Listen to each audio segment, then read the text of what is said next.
আসসালামু আলাইকুম। আমি আজকে আপনাদের দেখাবো কিভাবে খুব কম সময়ে একটি চারকোনা বেল হাতা তৈরি করতে হয়।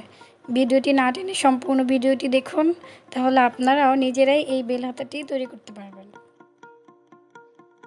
এখানে এই উপরে এক কালারের কাপড়টি নিয়ে নিয়েছি হাফ গজ এবং নিচে প্রিন্টের কাপড়টিও নিয়ে নিয়েছি হাফ গজ।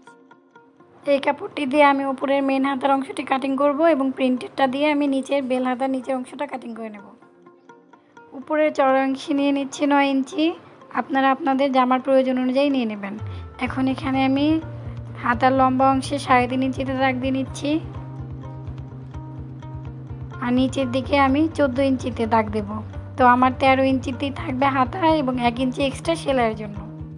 আপনারা যদি হাতার মেন অংশটি কোণের উপরে রাখতে চান তাহলে আপনারা 11 ইঞ্চি মেপে নেবেন। তো আমি এখানে কোণের নিচে পড়ব, এর জন্য আমি একটু বেশি নিয়ে নিয়েছি, 14 ইঞ্চি নিয়ে নিয়েছি। দেন এই দাগগুলোকে আমি এখন মিলিয়ে নিচ্ছি। উপরের দিকে একটু রাউন্ড শেপ করে নিচ্ছি। এখানে হাতার মুহুরি হচ্ছে 10 ইঞ্চি, তো 10 ইঞ্চির অর্ধেক হচ্ছে 5 ইঞ্চি। তো আমি 5 ইঞ্চিতে দাগ দিয়ে নিচ্ছি 1 ইঞ্চি এক্সট্রা সেলাইয়ের জন্য। এই পাশেও দাগগুলো মিলিয়ে নিচ্ছি।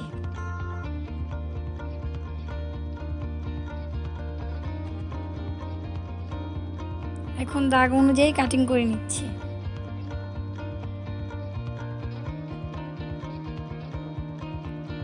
সেলাইয়ের সুবিধার জন্য আমি কিছু অংশে মার্ক করে নিচ্ছি। আপনারা ওইভাবে মার্ক করে নেবেন, তাহলে সেলাই করতে সুবিধা হবে।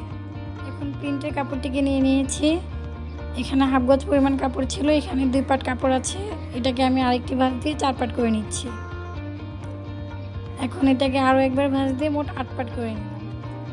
আমাদের কাপড়টি সব দিক থেকে স্কোয়ার লাগবে। তো এখানে আছে 8.5 ইঞ্চি পরিমাণ কাপড়। তো আমি সব দিক থেকে 8.5 ইঞ্চি পরিমাণ দাগ দিয়ে নিচ্ছি। কোনো জায়গায় এক্সট্রা অংশ থাকলে সেটাকে আমি কেটে ফেলে দেবো। তো আপনারা আপনাদের বেল হাতার লম্বা যতটা নেবেন সেই অনুযায়ী চারপাশে দাগ দিয়ে নেবেন। তো আমার এখান থেকে কিছুটা অংশ এক্সট্রা আসছে, এটাকে আমি এখন কেটে নিচ্ছি। এখন আমাদের কাপড়টি কিন্তু পুরো স্কোয়ার, সব দিক থেকে একই মাপের আছে। তো আপনারাও এভাবে করে সুন্দর করে মেপে নেবেন।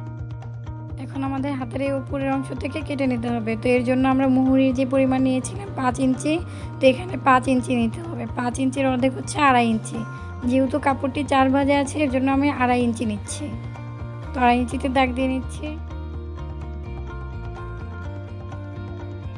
এখানে দাগ থেকে কিছুটা উপরে কাটিং করে নিতে হবে, তাহলে হাতাটি ছড়িয়ে যাবে।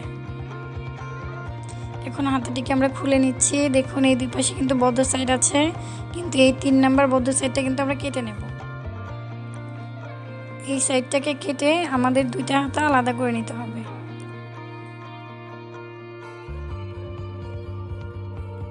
এখন আমি আপনাদেরকে একটি হাতা সেলাই করে দেখাবো, ঠিক সেমভাবে আপনারা আরেকটি হাতা সেলাই করুন। এখানে আমাদের হাতার মুহুরি পরিমাণ ছিল 5 ইঞ্চি, তো আমি 5 ইঞ্চিতে দাগ দিয়ে নিচ্ছি। তো 5 ইঞ্চি দাগ দিয়ে এটাকে আমি সেলাই করে নিচ্ছি।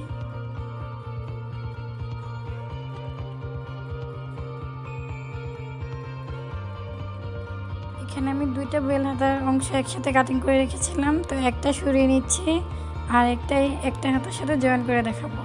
আপনারাও সেমভাবে আরেকটি হাতা সেলাই। এখন এই উপরের হাতাটিকে আমি সোজা পাশে নিয়ে নিয়েছি, সেলাইটি ভেতরের দিকে আছে। তো এই উপরে হাতার অংশের সাথে আমি বেল হাতাটিকে জয়েন করে দেখাচ্ছি। তো এই বেল হাতাটিকেও সোজা করে নিয়েছি। এখন 2টা সোজা করে নিয়ে আমি উপরের হাতার অংশটি এভাবে বেল হাতার ভিতরে এভাবে করে উল্টিয়ে দিয়ে চারপাশে ঘিরে সেলাই করে নিচ্ছি। আমি ঠিক যেমনভাবে দেখিয়েছি আপনারা ঠিক তেমনভাবে সেলাইটি করে নেবেন।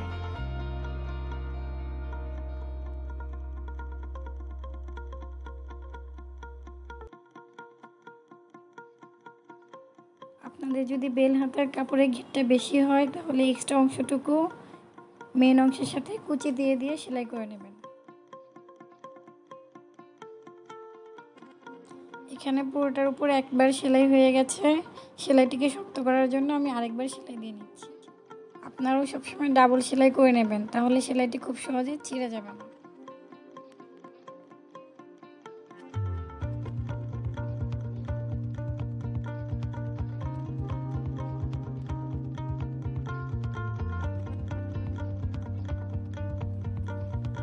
তো আমার হাতাটি সেলাই করা শেষ। আমি পুরোটাতে 2বার রাউন্ড করে সেলাই করে নিয়েছি। আপনাদের সেলাই করার সময় যদি প্রিন্টের কাপড়ের কোনো এক্সট্রা অংশ থাকে তাহলে এটার সাথে কুচি দিয়ে সেলাই করে নেবেন।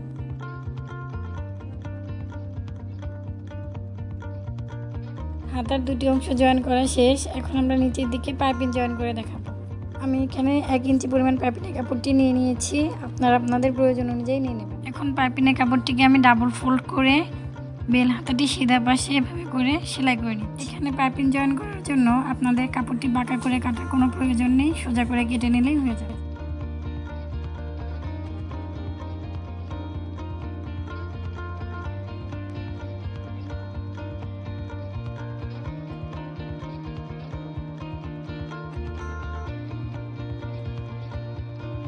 এখানে কাপড়ের এক্সট্রা অংশটুকু কেটে নিচ্ছি।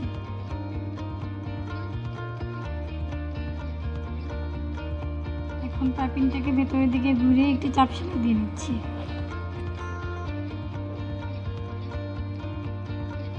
আমি পাইপিংটিকে একদম চিকন করে বের করে নিয়েছি, আপনারা চাইলে মোটা চিকন করে নিতে পারেন।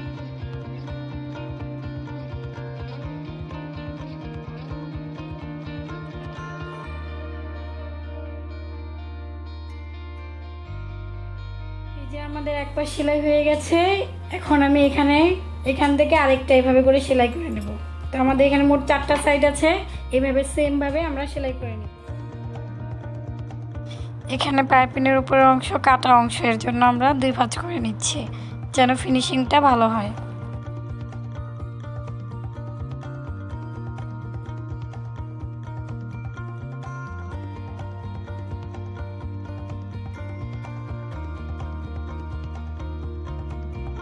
এখানে আবারও উল্টে চিকন করে পাইপিনের অংশটি বের করে নিচ্ছি।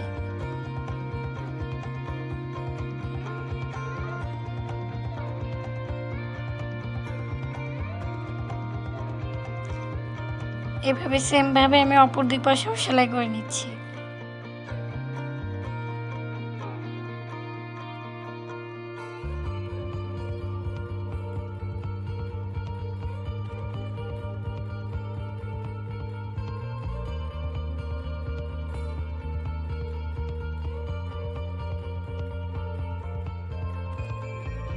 দেখলেন তো বন্ধুরা, কত সহজে আমরা 4 কোনা বেল হাতের ডিজাইনটি সেলাই করে ফেললাম।